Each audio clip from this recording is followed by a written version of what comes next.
ఇలాగే గ్రామ ప్రజలకు అందరికీ తెలిసిన విషయమే. ఎందుకంటే దూరమైన దాదాపు 35 కిలోమీటర్ల దూరంలో ఉన్నటువంటి పెద్దగం గ్రామంలో మన గణేకల్ గ్రామాన్ని విలీనం చేయడాన్ని వ్యతిరేకిస్తూ ఈరోజు యొక్క కార్యక్రమాన్ని నిర్వహిస్తున్నాం. మరి దగ్గర ఉన్నటువంటి ఆవల్ మండలంలో విలీనం చేయాలనే ఉద్దేశంతో ఈరోజు కార్యక్రమాన్ని నిర్వహిస్తున్నాం. కాబట్టి పెద్దగం మండలంలో విలీనం చేస్తే మాత్రం ఖచ్చితంగా ఈరోజు మనకు ఒక్కటే సమస్య కాదు, మన తరతరాలు కూడా అదే విధంగా సమస్య ఉంటుంది. మన పిల్లలకు కూడా పెద్ద ఇబ్బందులు అవుతాయి. ఈరోజు ఏ పని చేసుకోవాలని చెప్పి అనుకున్నా చాలా ఇబ్బందులు పడేటువంటి పరిస్థితి ఈరోజు ఉంటుంది. ఎందుకంటే పెద్దగం మండలానికి పోయి రావడానికి ఒక టైం పట్టుకుంటుంది.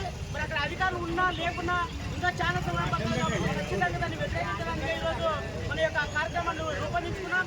కాబట్టి ఈ యొక్క కార్యక్రమాన్ని ఉద్దేశించి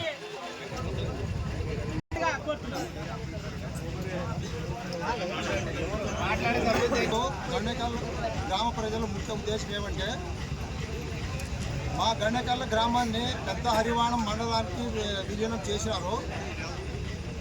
సుమారుగా మాకి గణేకల్కి పెద్ద హరివాణంకి 30 కిలోమీటర్ల పైన దూరం అవుతుంది. కానీ ఆదోని 10 కిలోమీటర్ల దూరంలోనే ఆదోనింది. గణేకల్ గ్రామాన్ని ఆదోనికి వదిలేసి పెద్ద హరివాణం గ్రామానికి విలీనం చేసినారు. అందువల్ల మా గ్రామ ప్రజలకి చాలా ఇబ్బందికరమైన విషయం అది. చిన్నదానికి పెద్దానికి మనం పెద్ద హరివాణం మండలానికి పోవాలంటే కాదు. అందువల్ల ఈ గణేకల్ గ్రామాన్ని ఆదోని మండలంలోనే ఉంచాలని మా గ్రామ ప్రజలు డిమాండ్ కోరుచున్నాం.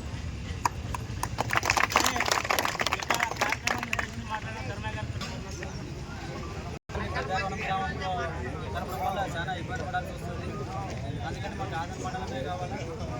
ఒకవేళ ఆదోని మండలం కలెక్టర్ పెద్ద ఎత్తున ధర్నాలు కూడా చేస్తామంటే సర్పంచ్ పోకుండా ఎంపీటీసీ పోకుండా మా గ్రామాన్ని పెద్ద హరివాణంలో విలీనం చేయడం చాలా దారుణమైన విషయం. అందుకని రేపు కలెక్టర్ బయలుదేరి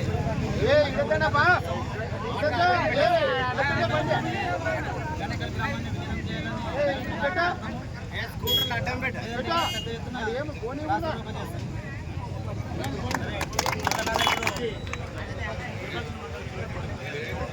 ప్రజలందరికీ ధన్యవాదాలు. ఈరోజు ఎప్పటి లేని విధంగా మన గ్రామానికి అన్నం జరుగుతుంది కాబట్టి ప్రతి ఒక్కరు దృష్టిలో పెట్టుకొని వాటికి సంబంధం లేకుండా ఎప్పుడు ఏ అవసరం వచ్చినా పిలిస్తే ఇంతమంది వచ్చినందుకు చాలా సంతోషంగా ఉండాలి. మనం ఇదే సంతోషంగా ఉండాలంటే ఐకమత్యంగా ఉండాలి. రేపు పొద్దున విజయ తరపున ఉండదు కాబట్టి కలెక్టర్ గారికి, సబ్ కలెక్టర్ గారికి, ఎండిఓ గారికి, అలాగే ఎంఆర్ఓ గారికి, అదే ఎమ్మెల్యే గారికి, మాజీ ఎమ్మెల్యే మీనాక్షి గారికి, సార్ ప్రెసిడెంట్ గారికి అందరూ కలిసి మన యొక్క డిమాండ్లు